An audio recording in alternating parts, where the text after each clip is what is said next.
and welcome. My name is Peter Pierce. I'm an outside legal consultant for the City of San Carlos, and I want to welcome you all here tonight.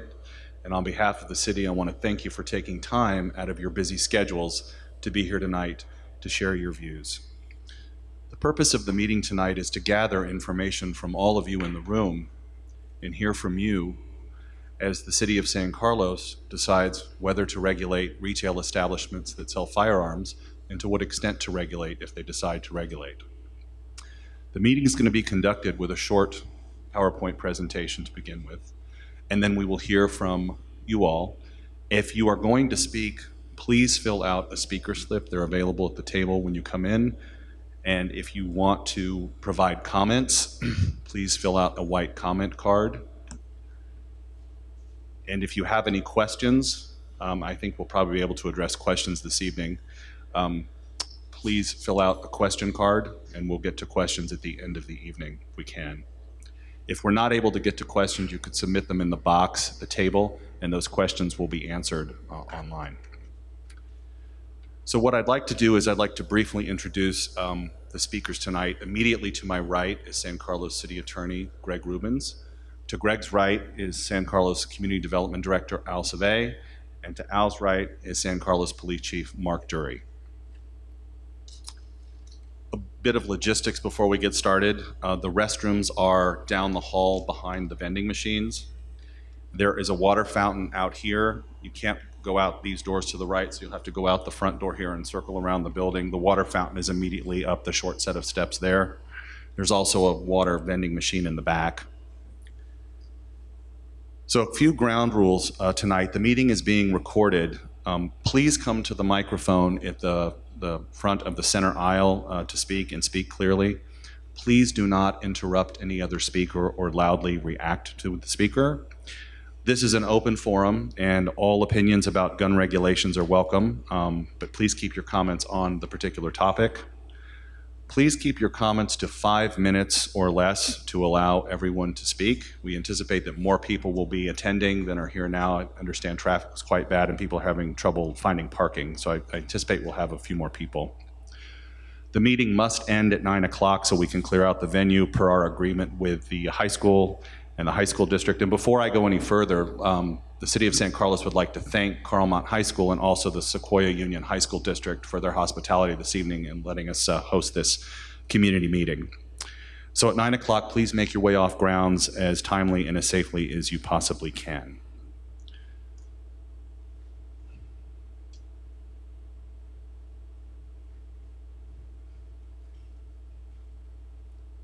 Okay.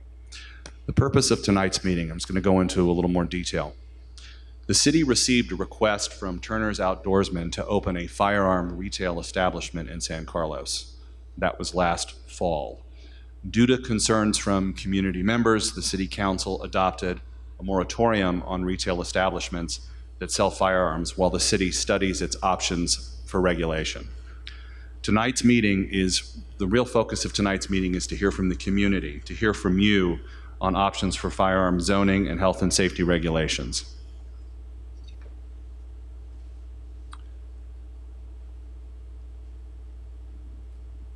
As I said earlier, this meeting is being videotaped. The Planning Commission and the City Council will have the opportunity to review these videotapes and to consider every comment. This is the first of 2 community meetings. There'll be another one at the Aviation Museum. It's on the last page of the PowerPoint handout next Thursday evening at 6 o'clock on May 17th. You might hear views very different this evening from your own views.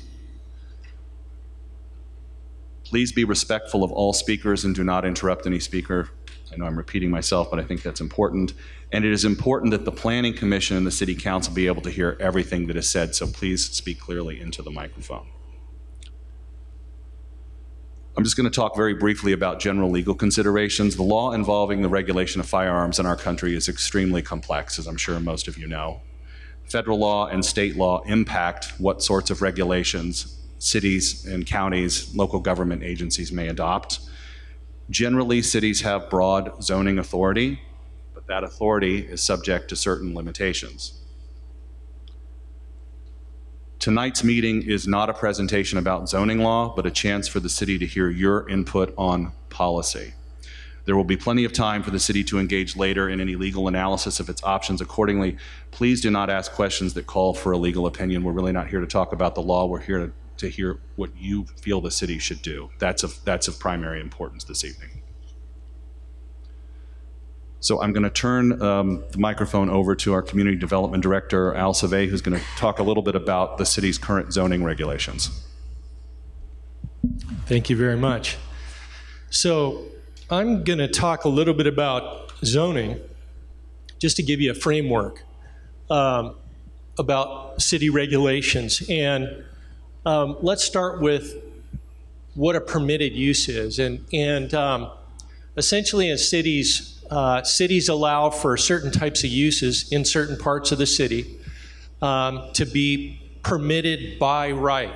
We call it by right, meaning you don't have to go through a big special process to get approved by the city to go into a particular location. For instance, the sale of merchandise in a retail use is, in our town, considered a permitted use. So that's allowed at a location with just a business registration. So we get a lot of phone calls and requests from businesses that come to the city and say, can I go there?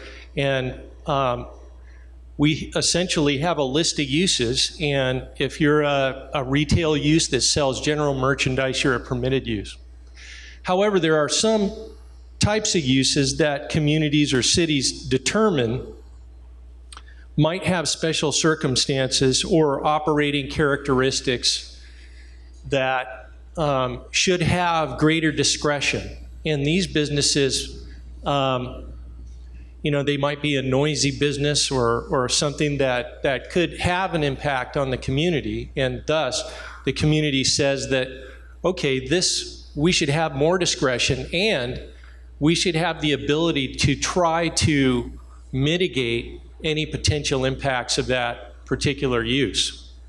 So we call those conditional uses, or you may have heard the phrase conditional use permit, and in San Carlos we do have that. And when a conditional use permit is required, what happens is a conditional use permit would then be heard by our planning commission at a public hearing. And the city at that time and the planning commission is able to impose particular conditions on that business to make sure that it operates in a way that is consistent with the community values and doesn't bother people. And I'll give you an example. If you have a bar that wants to go in the downtown, maybe it's an okay to do that bar, but the bar owner wants to have live music. And it turns out that bar is near a residential neighborhood. And so he wants to just, do it until everybody goes home or closing time.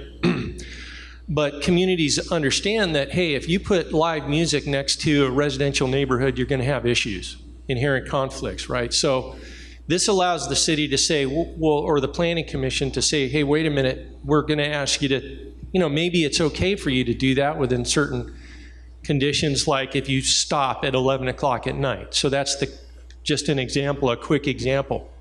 Now, firearm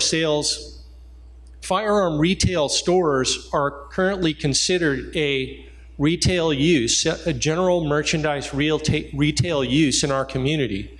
And thus, it is a by right use in our community currently. However, as noted, it's been stopped, that idea that we would allow firearms in our community is current under a moratorium which stops that. So currently, if someone came to us and said, hey, we want to sell, we want to open a new store, a sporting goods store or some other kind of store to sell firearms in our town, we'd say no. If there's a moratorium, we're trying to figure out what to do next on that issue.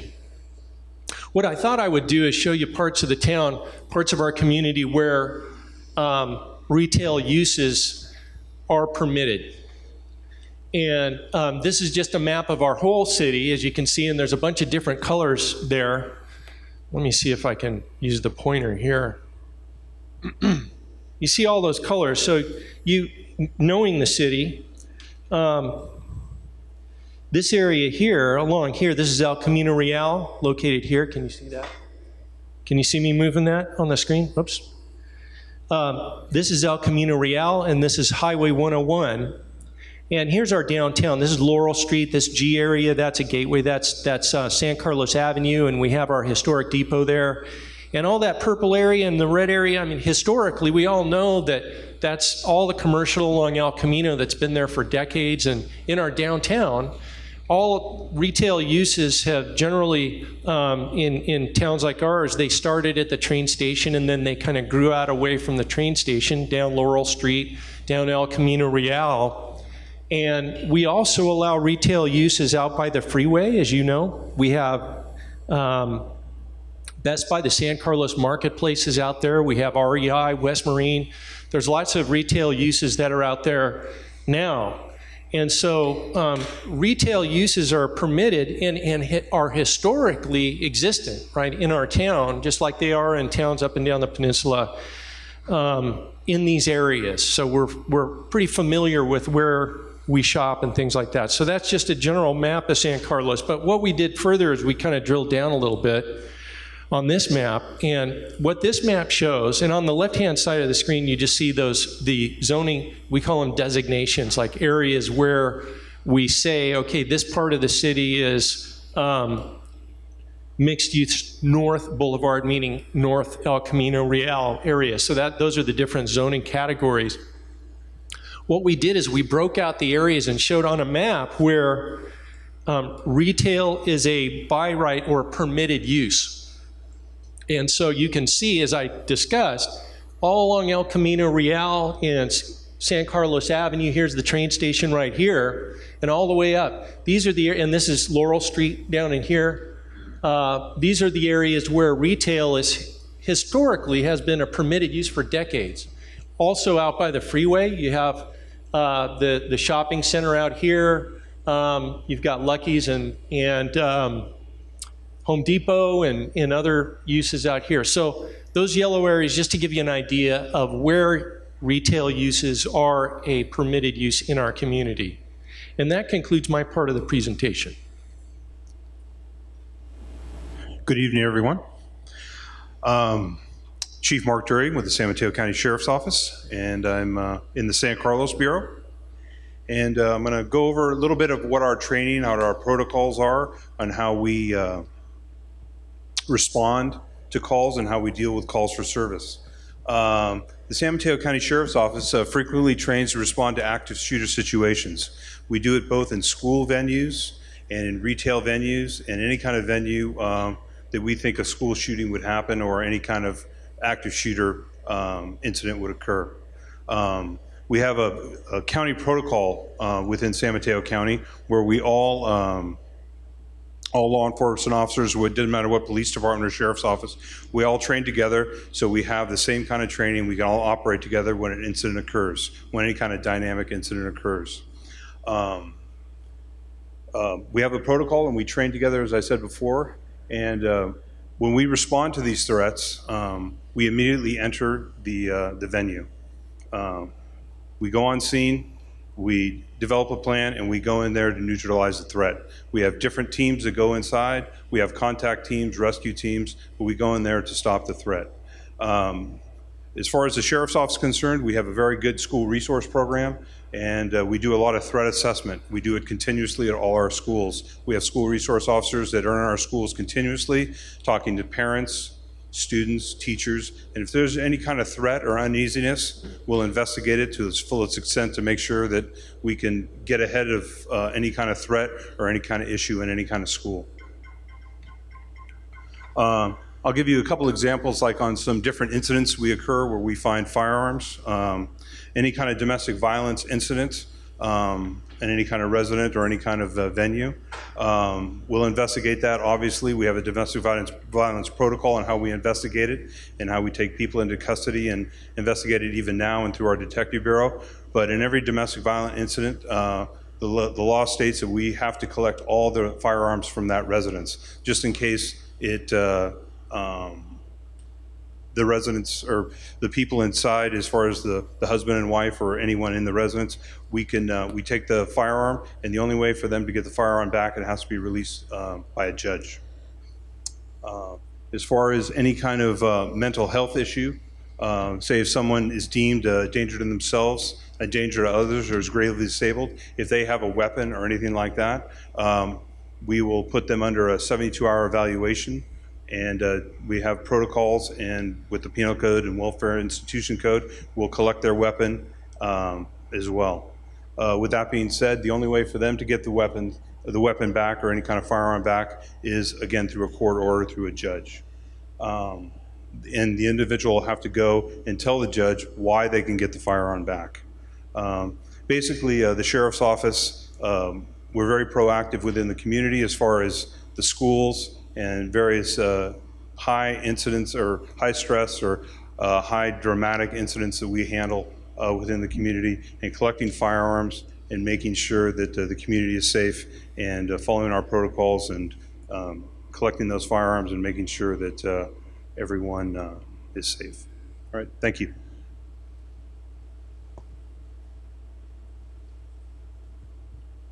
Thank you, Chief. All right, it is time to hear from all of you, and the first speaker up is Gail, I hope I don't mispronounce your last name, Gose.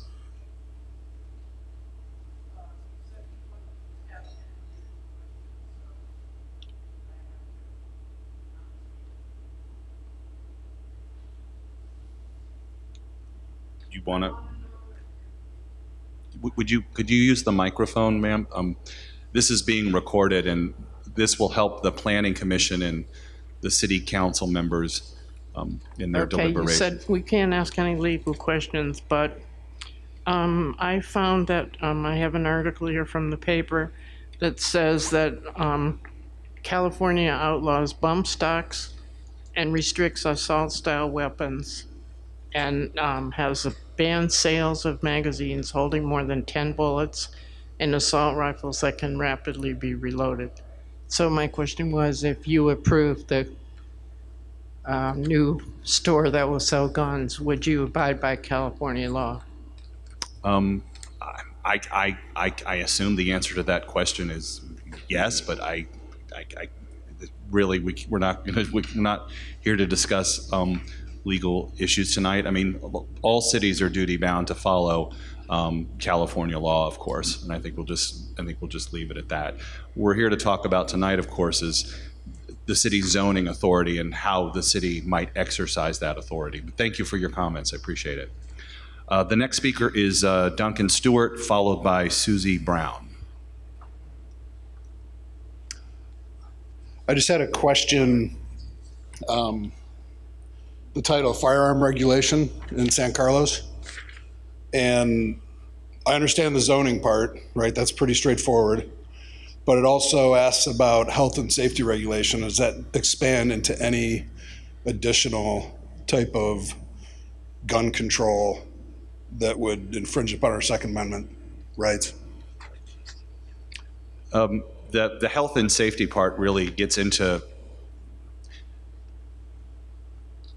the specifics of the zoning regulation. There are certain conditions that courts have said cities can place on firearms retail establishments, and that's what we mean by health and safety regulations. The conditions that would be placed on the particular operator of the establishment based on the circumstances of the application.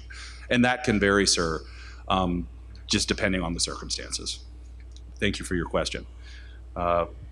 Susie Brown, followed by Robert H.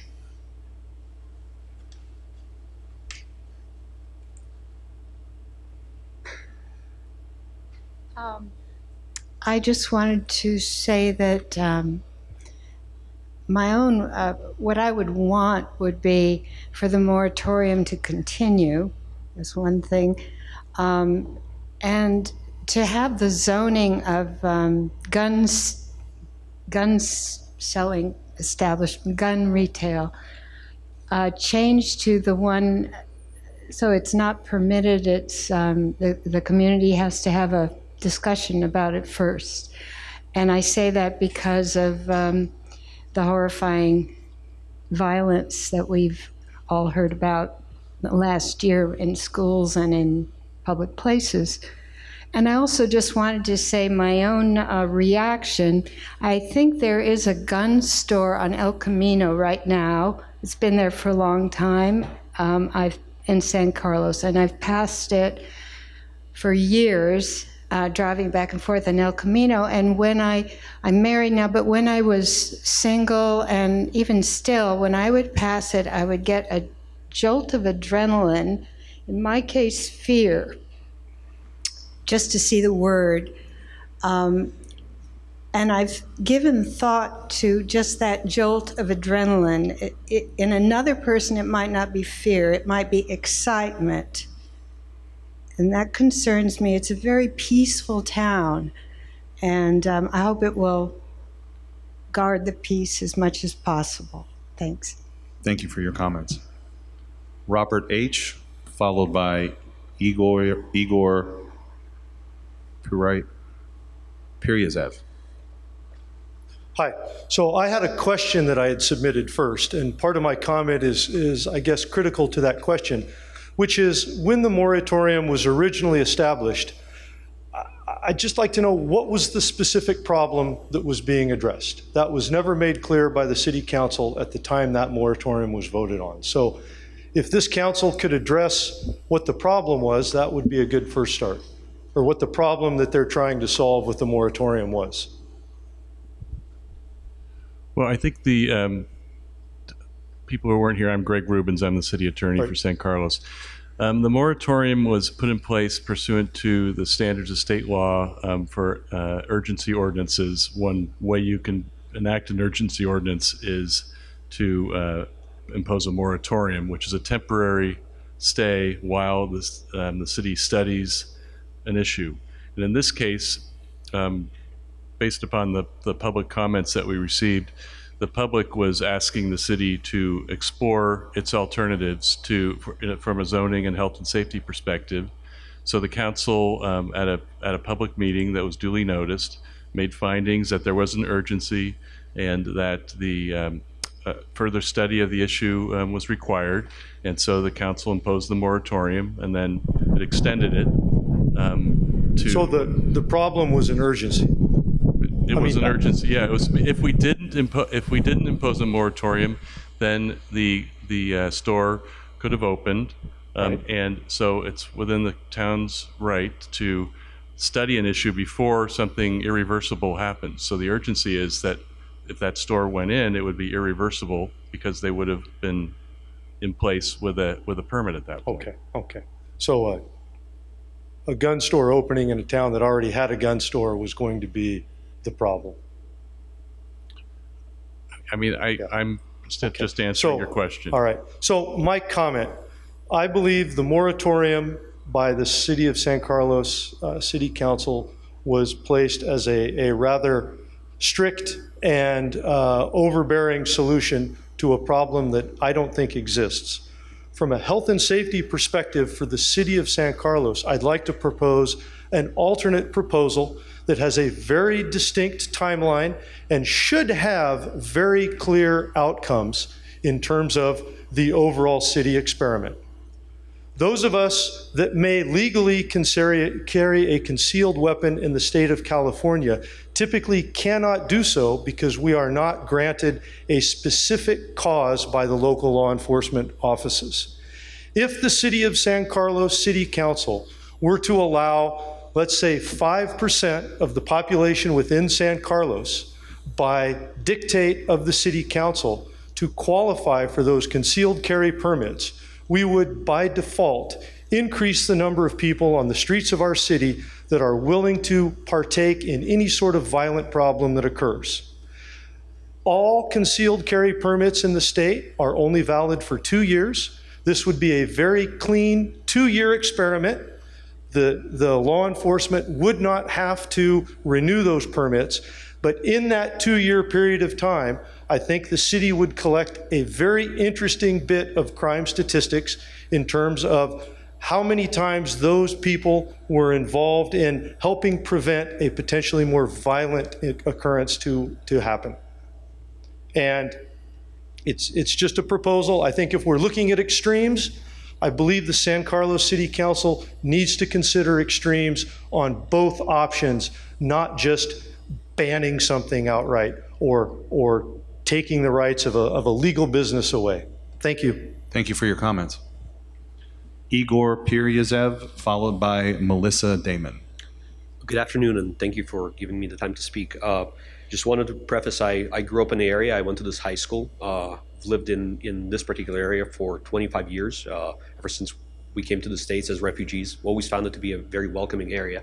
And I've been following the story with respect to Turner's and its petition and the moratorium, and noted that ever since I've lived in the area, certainly from well before, there has been a gun store in San Carlos, and there have been other establishments in the immediate area that have sold firearms, including Big Five and other smaller retailers.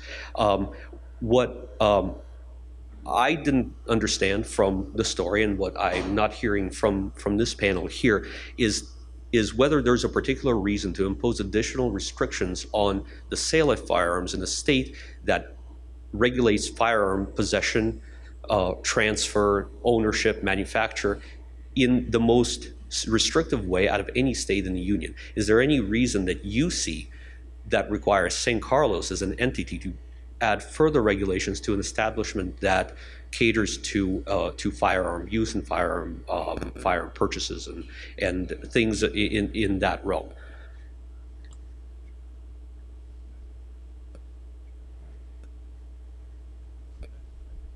I think the answer to your question is we're having this town hall tonight and that's a good question you're asking about that. But we're going to gather all the comments tonight from the public, and now your comment is in the record about whether or not there should be health and safety regulations.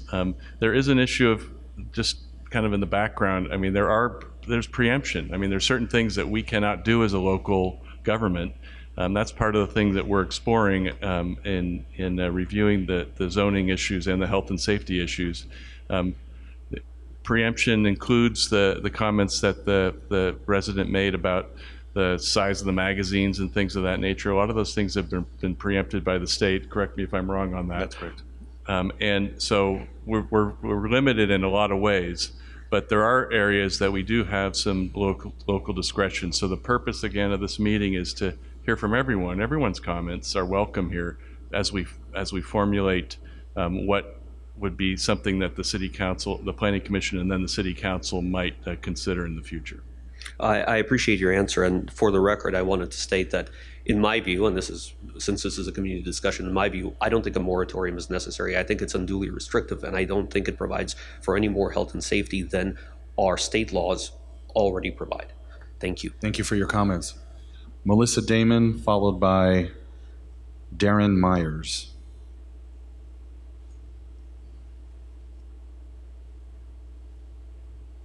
Hi there, I'm Melissa Damon. I've been a resident of San Carlos for almost 20 years. I chose to live here because it's a really great community.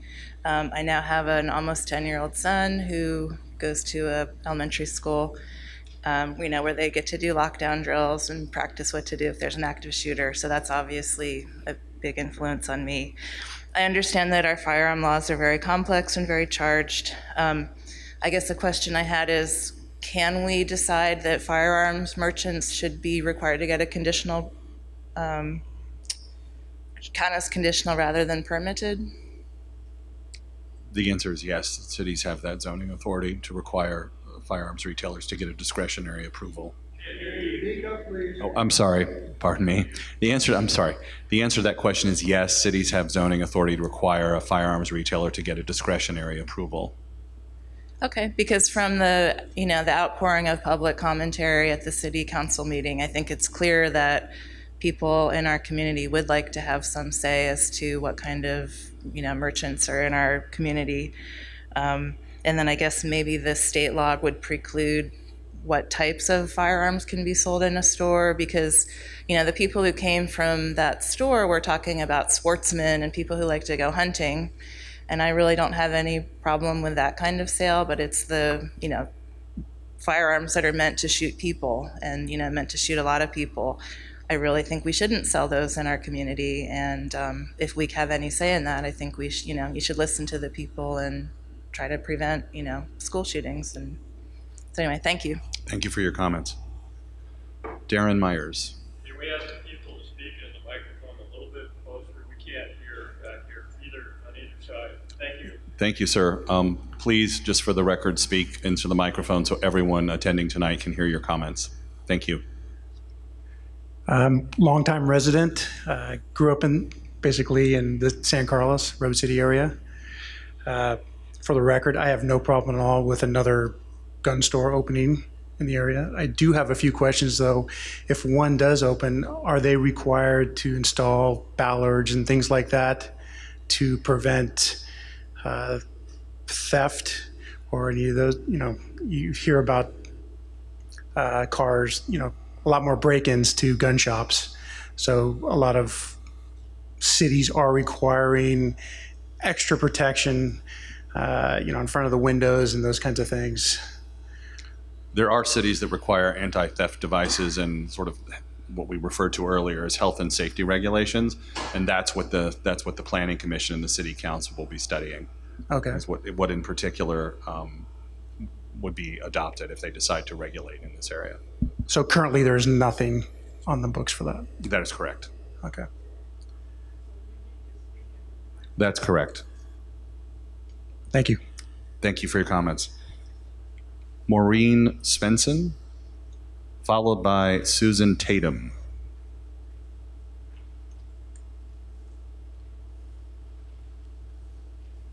Hi, thank you. That was quick. I've been living here since 2002. I'm a retired school teacher. I taught U.S. history and government at Redwood Continuation High School here in San Carlos for 10 years. We are gun owners. I raised my family here. We have a gun shop already. It's perfectly adequate. It's been perfectly adequate for decades. And judging from the location, the suggested location of Turner's Outdoorsman, as a former school teacher, I have a little bit of concern about the proximity of that location to the high school. I also, what do we need another gun store for? We have one. We've been fine all these years. I don't know that more gun shops in our town adds anything to the quality of life in our town. That's all I want to say. Thank you. Thank you for your comments. Susan Tatum, followed by Nicholas Damon.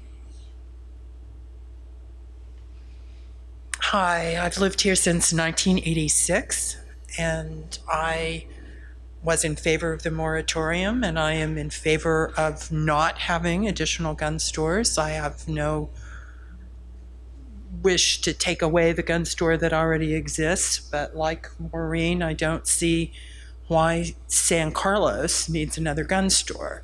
There are plenty of gun stores, and for those who want them and can legally buy them. But Turner actually sells a lot of assault rifles and was unwilling to say that they wouldn't. In fact, they said that they wouldn't be profitable without those sales. So my feeling is assault rifles have no place in non-military hands, and I would just as soon keep additional gun stores out of the city. Thank you. Thank you for your comments. Nicholas Damon, followed by James Palmer. Hi, my name is Nick. I would just like to say I do not think we need an extra gun store to the city of San Carlos because we've been okay with one so far, and I've heard a lot about disturbing facts and events that have happened recently in 2018, and I think that we should help try to prevent school shootings and go with the health safety regulations, and that we do not need any other gun stores in San Carlos. Thank you for your comments, Nick. James Palmer, followed by Marie O'Riordan. I just wanted to get your thoughts if you did change the laws and it resulted in effect closing down the one gun store. in the city right now, would you consider, or what are your thoughts on considering a kind of a grandfather clause to allow that store to continue? By the way, that store, which has been here 50 years, as a side note, I've got 3 children. We spend a tremendous amount of time outdoors, camping and hunting. All of them learned how to shoot with guns that were purchased at the store here, and I'm grateful for that.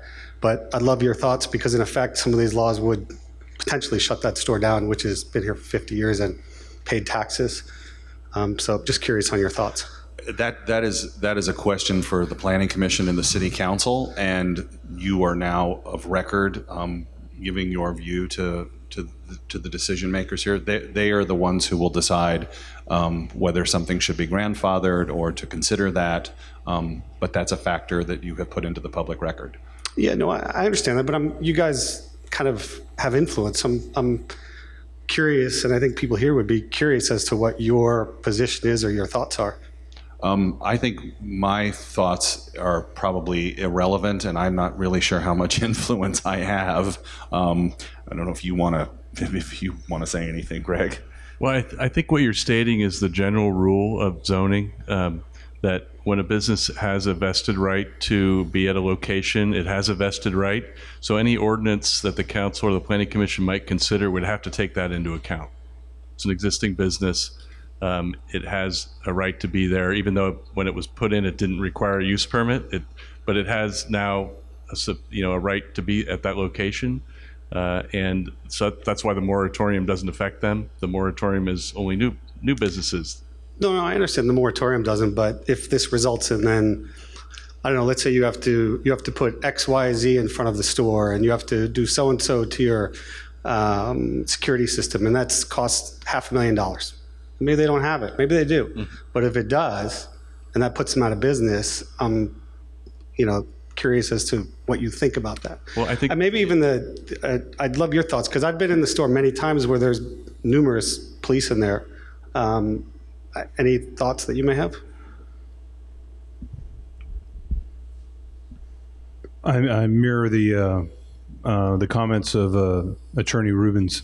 It's really up to the Planning Commission, and we'll just have to see what they say as far as where they go as far as the moratorium. Obviously, it doesn't affect it, and we're just going to enforce the laws as such. Okay, thank you. Thank you for your comments. Marie O'Riordan, followed by Mina. Hi, good evening. My name's Marie O'Riordan. I've lived here in San Carlos for 26 years, and I did attend the meetings back a couple of months ago, and I'll give my own opinions about this, but what I took away from those meetings was that Turner came in completely unprepared to present to the city or to its citizens as to why they should actually open a business here in San Carlos. They were completely unprepared to talk about errors that they've made in the past in terms of how guns got into the hands of individuals that resulted in killings like the one in Southern California in the December timeframe. I'm forgetting the actual city. In contrast, Imbert and Smithers, there on San Carlos Avenue, or rather on El Camino, came in very prepared, talked about their involvement in the community and the safety concerns, and they addressed those and what they did in terms of selling guns. We just saw a complete absence of that from Turner. So if you're asking for people's opinions on this, guns can be purchased at Imbert and Smithers. They can be purchased online. People can go outside of San Carlos, which is a pretty small town, to get their guns. But I think it is one of the most important things we're dealing with in our society today, that it's a public health issue, and we really have to minimize guns getting into the hands, especially of children, of teenagers who might have a bad day and want to take it out on someone that they're ticked off with. And we need to make this a permanent moratorium. And we have to balance that with a business that's been in San Carlos that is part of the community, but we really need to restrict the guns. There's lots of cities who survive without having guns, namely San Francisco. It doesn't impact their economy, but we all know that guns exist up there. So people are able to get a hold of guns, but it's so important for the city to make sure that we restrict it as much as possible here in our community. Thank you so much. Thank you for your comments. Mina?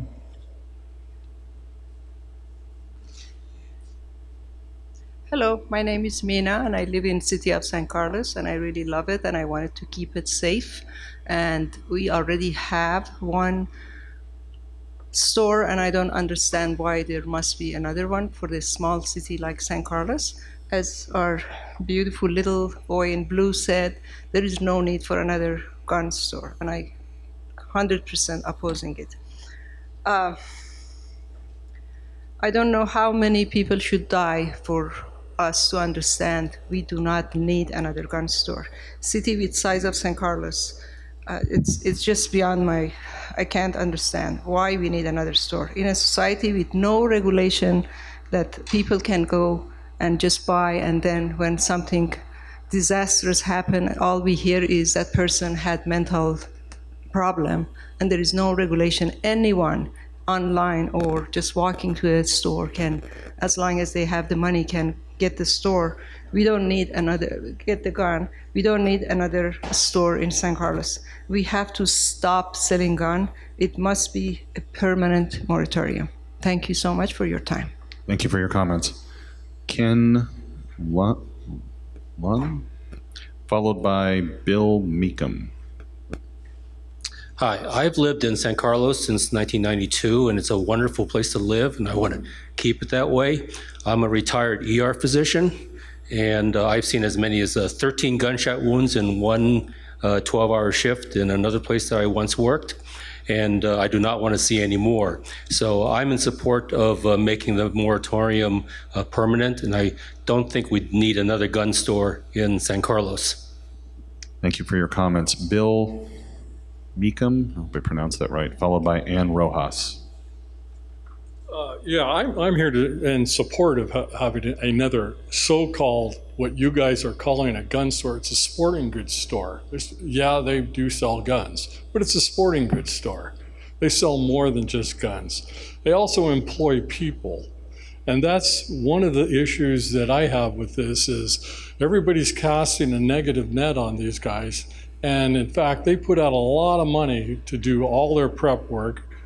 It was said $100,000. And when I talked to one of the Board of Supervisors members after the meeting you had down there in down at the City Hall, he said the only way we could keep them out and deny them at this point was because there was they didn't get a demolition permit.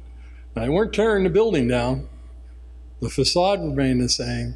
It was something inside. Unfortunately, they didn't get the permit. And that's the influence the council has on what happens in this city. In my view, I would believe if it's such a contentious issue, why not just put it out to the voting public? Let them vote. When you have a little microcosm of people that come to these meetings, as you can see, I don't know what the population of San Carlos is, 26,000, whatever it might be. Why not let them vote? And that way you can be sure that the public is voting on what they want and what they don't want, just as you did with Measure V. The same thing happened. You put it out there and the people shot it down 2/3. Okay, so in my eyes, hey, if you're going to put things out here and you're going to make all these regulations and you're going to change the course of way businesses run in the city, and you're going to pinpoint them because of the fact that they happen to sell guns, and they control a lot of stores down south, I guess. I don't really know anybody there. I don't know any of them. But one thing I do know is you got to be fair with anybody that wants to open a business here and not use the small amount of people in San Carlos to voice their opinion to get something denied. I think it should go to the voters, let them vote. If they don't want another gun store in town or another sporting goods store, then that's fine. But I think business is business. And the fact that we have business booming right now doesn't mean in 10 years we will. So I think 10 years back, you would have welcomed them. But that was then, this is now, and times change. But that's my opinion, and I really did not appreciate when that Board of Supervisor person said to me that the only way we could keep them out was because they failed to get a demolition permit. That showed me a one-sided bias. Thank you for your comments. Ann Rojas.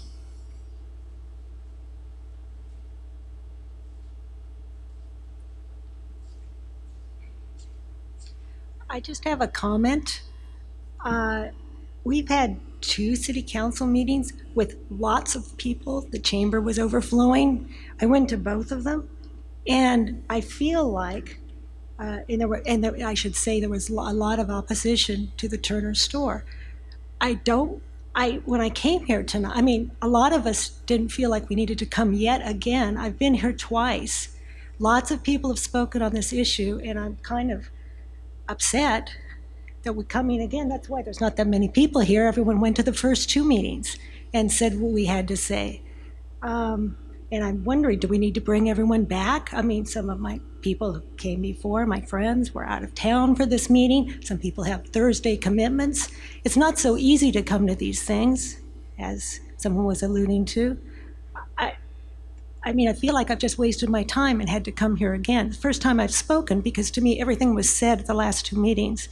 And yeah, if people have comments and want to, write to their council people, or some people think it should be put to a vote, that's all fine. But having these meetings, to me, I mean, I feel kind of insulted. Why did I go to the first 2 city council meetings? Thank you for your comments. I just like to comment on that. Just everybody should know that the earlier meetings are also recorded, and that's also part of the information that we have. So if people feel like that's just erased, it's not. We still have all that information that people commented at the earlier meetings, and that's going to be incorporated in the reports that go up to the Planning Commission and the City Council. Are there any, we have no further speaker cards. We have the room till 9 o'clock, so we would request that you fill out a speaker card, but if you wish to speak, please step forward.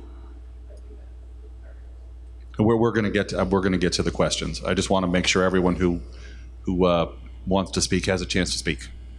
Thanks. So my name's Scott Linke. I've lived in San Carlos for over 20 years, raised my kids here.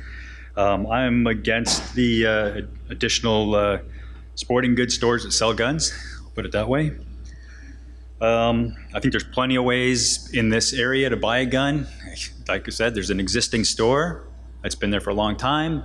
You can go on the internet, you can drive a mile north or south and go to another town, you can buy, there's guns available. You can go on Craigslist, I guess, and go buy guns. There's a lot of ways to buy guns. Putting another store in this town, I think just leads to, they're gonna sell some guns to local people. It just puts more guns in a country and a town that's got more than enough guns around. So I think that's, I'm in support of the moratorium. And frankly, I think the moratorium should stay in place. There's a discussion going on in this country and in this town around guns. Some of the things that the industry's doing seems to be going against safety. I know one gun retailer wanted to start selling smart guns. The industry basically scared the guy out of his life. He basically was afraid about his business and his family.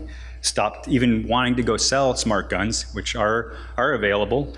The background checks on personal sales. So some of these guns that get bought by this retailer, they would, of course, I'm sure, do background checks as the law requires.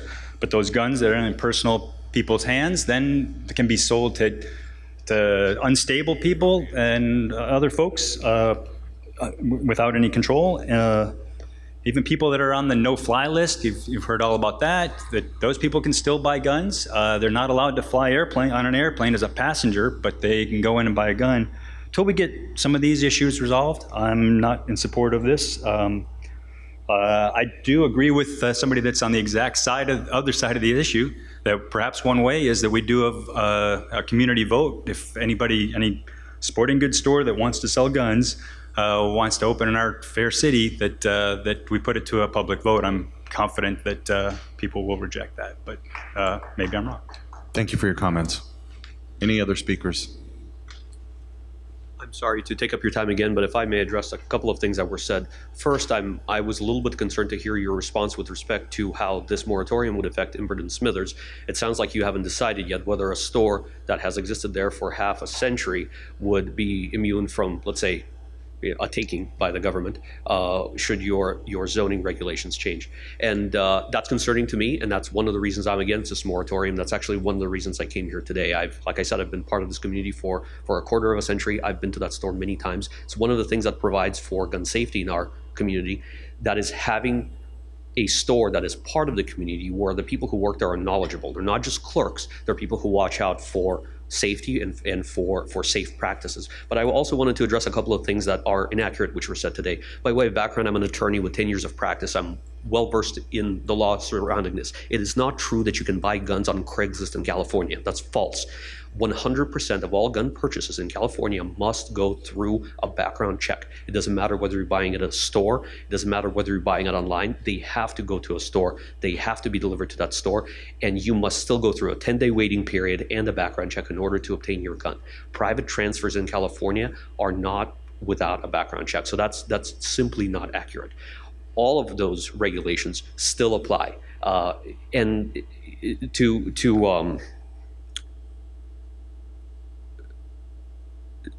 follow up on something else that was said, it's certainly true that there are gun stores around, but eliminating gun stores and getting them out of our area isn't going to make our community safer. One of the problems, which I mentioned earlier, is having large retailers, which are impersonal, which lose touch with the local community.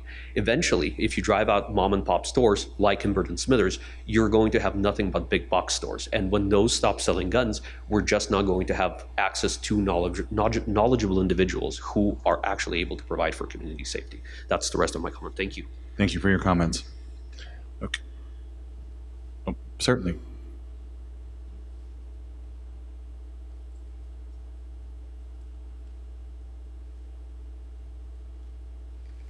I think from what everyone has said, I think that Smithers gun store that is here, it is going to stay here, I assume. But I just want to say that what's been shocking me is that I've lived in this area since the 1950s. I grew up in the 1950s, and I remember, the whole country really as so much less gun conscious. The Second Amendment still applied, but it was interpreted a little differently, I think.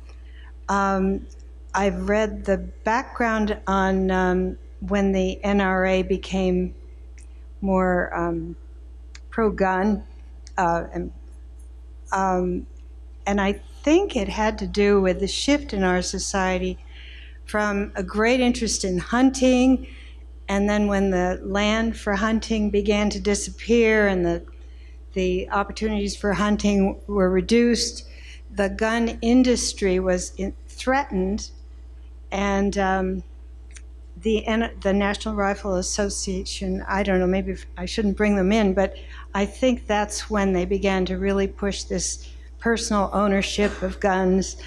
And I just don't think it makes communities safer. I think we've seen that it doesn't. And I certainly wouldn't want San Carlos to be any less safe than it is now. I don't think of guns as the same kind of commodity for sale as other items. It's not like going and buying, a tennis racket at a sporting goods store. A gun is in a category of itself. It's meant to kill. And I have heard the argument that if people who have a permit to carry a gun are on site when a criminal pulls out a gun, that makes everybody safer, but I just don't believe it. I don't believe it at all. I just want to say that. Thanks. Thank you for your comments. We have several written questions that have been submitted. Excuse me. Yes. Can I make a couple comments? Yeah, of course. Good evening. My name's Richard Pierce. I'm an attorney and I represent Imbert and Smithers. And first of all, I'd like to thank the folks who recognize Imbert has been around a long time. I think it's over 60 years. And they have been a good corporate, or they're not a corporation, but it's been a good citizen. It's been a good tax-paying citizen. And it fills a need. I want to just point out a couple of things that some folks have made the comments about that I don't think are accurate. There may be several places to which you can purchase firearms, but to say there's a lot of gun stores is not accurate. Imbert and Smithers is unique. It's a full-service gun store in that it has gunsmiths, full-time gunsmiths there, and they sell reloading, they sell many, many things. You can go to Big Five and you can get a small selection of firearms. It doesn't compare to what Imbert and Smithers does. By the way, what Imbert and Smithers does is it sells sporting weapons. A lot of the discussion have been nationally in here tonight has been about assault weapons. Well, Imbert and Smith, what I call black guns, be they AR-15s or AK-47s or whatnot. Imbert and Smithers doesn't sell those. They intentionally don't sell them now. They realize there's not a real need for that. That's not typically a hunting weapon, although just to clarify things, it's worth saying that an AR-15 can be a good hunting weapon because it can be accuratized. It's a great weapon in terms of target shooting and for certain kinds of hunting. So to put them all into one group that they're only good for killing people, that's not necessarily true. But anyway, Imbert does not do that. Imbert wants to continue to be a good citizen, comply with the laws, and for those people who say, well, let's put on a lot more safety features at the store, compliance with California's complex web of gun laws is increasingly onerous. It's getting real expensive to do it. It's going to get worse, I believe. Chief, maybe you can tell me this, but I think now there's going to have to be, if not now, coming, it's going to be mandatory. You have to, I believe it's going to be checking in every time you buy ammunition. That's coming, folks. And it's getting harder and harder to deal with that. And Gina Rolski, who owns Imbert and Smithers, she has 2 kids. I think they're in the 4th and 6th grades. So she shares everybody in this room's concern about safety of kids. Regarding Turner, I don't know anything about them. I guess they do. Part of their business is using black guns, assault weapons, that's fine. But you know what? Whether we want to admit it or not, this is America and you have a right to start your business, and they're legal. To the extent they can sell them legally, they are entitled to do that.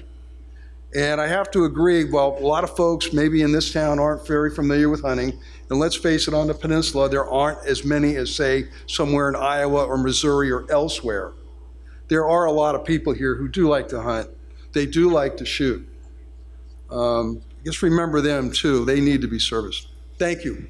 Thank you for your comments. We have several questions, written questions that have been submitted this evening. The first one is to Mr. Rubens. Yeah, this question is to Mr. Rubens. Many comments made are simply untrue. How does the City Council staff weed out true statements versus emotionally driven opinions? Well, I think part of the process that we're doing is not part of this town hall meeting tonight is to look at all the laws and facts to help the Planning Commission and the Council form an opinion on what's an appropriate regulation. So this is definitely on our radar to make sure that the Council has all the information that they need to make whatever decision they're going to make. And I might add that we have an outside consultant who specializes in this field who's also assisting the city in this instance. The next question, why are gun stores considered permitted while something as benign as live music needs to be conditional?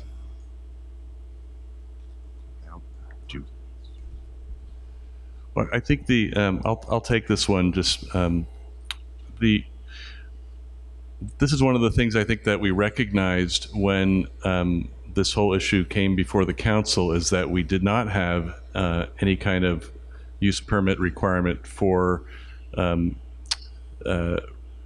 this type of retailer. So the moratorium was put in place to give us, again, the time to study the issue, and that is definitely one of the options that the council will likely hear, is that whether or not there should be a conditional use permit requirement, which would require review by the Planning Commission or another public input avenue. The next question, what are rates of firearm crimes in the city?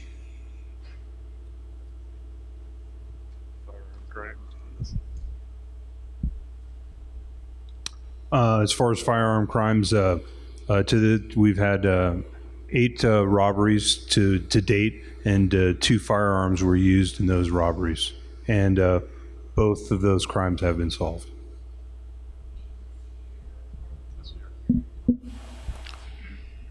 That would be 2018. I'm not close enough to those investigations to know. Okay, the second question we've answered. The third question on this card, are we prepared to budget a Second Amendment lawsuit?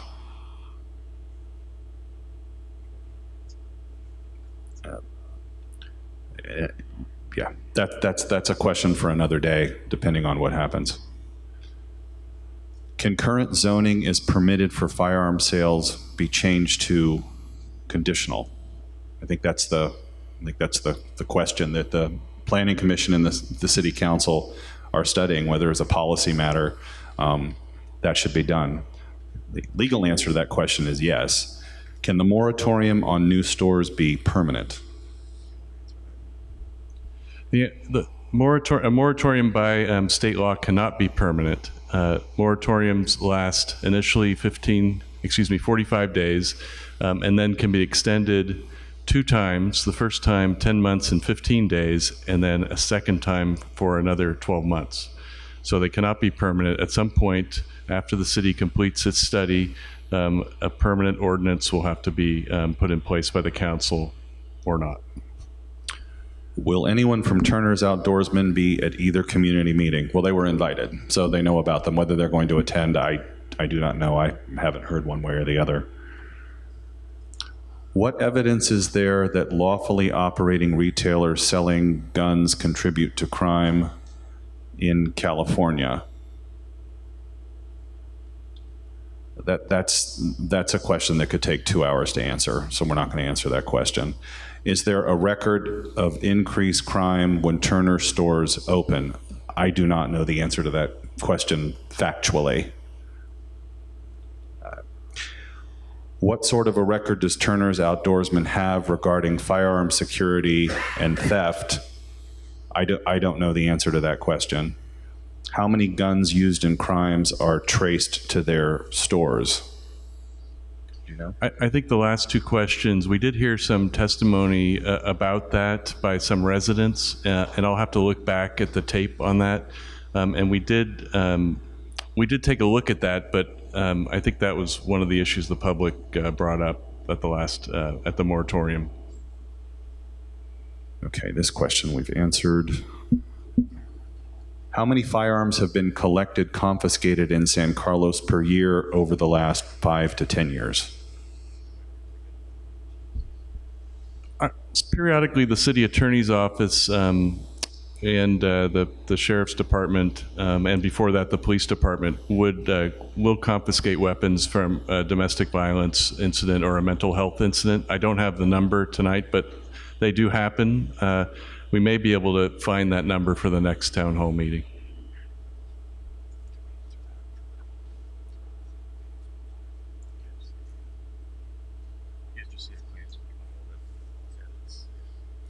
What is the status of the Turner lawsuit, and how's it impacting the city's firearm policies? Turner's has presented a Government Claims Act claim to the city for damages.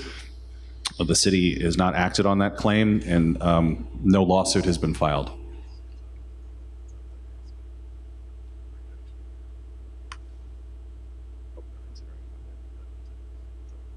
It's on the agenda for Monday's council meeting, I'm told.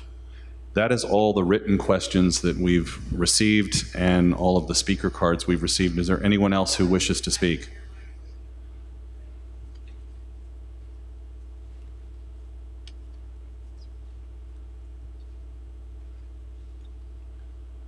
Oh, I thought we had talked about this when you were at the podium, Ms. Ghost. Let me just read this. When the city was debating whether to let PAMP build on Industrial Road, discussion went on for 2 to 3 years. Why did the council try to sneak this through without any community discussion?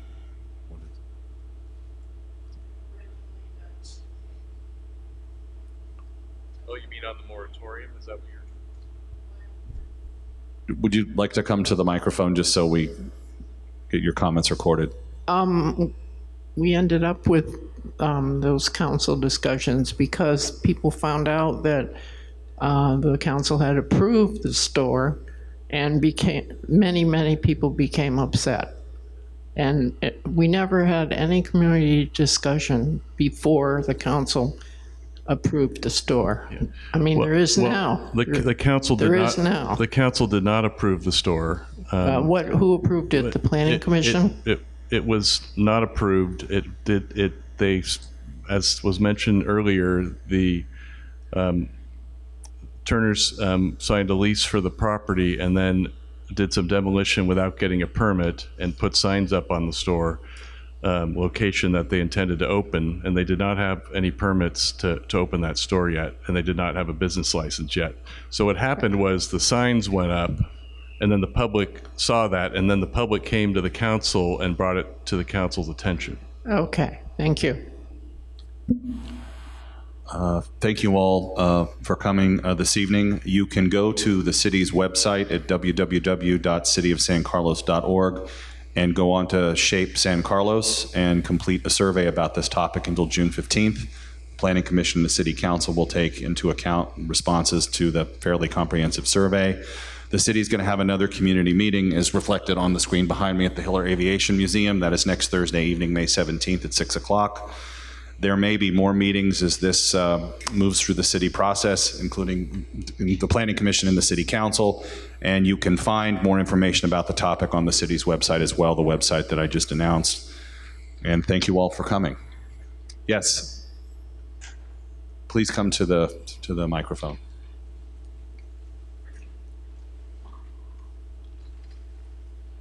My name is Leslie DeCristofori, and I've lived here over 60 years. But these little postcards that you sent out that get stuck in everyone's junk mail, why don't you put an 8.5 and 11 sheet of paper in there so everyone can see it? Instead of it having it get lost, you might get more attendance. So, thank you. Thank you for your comment.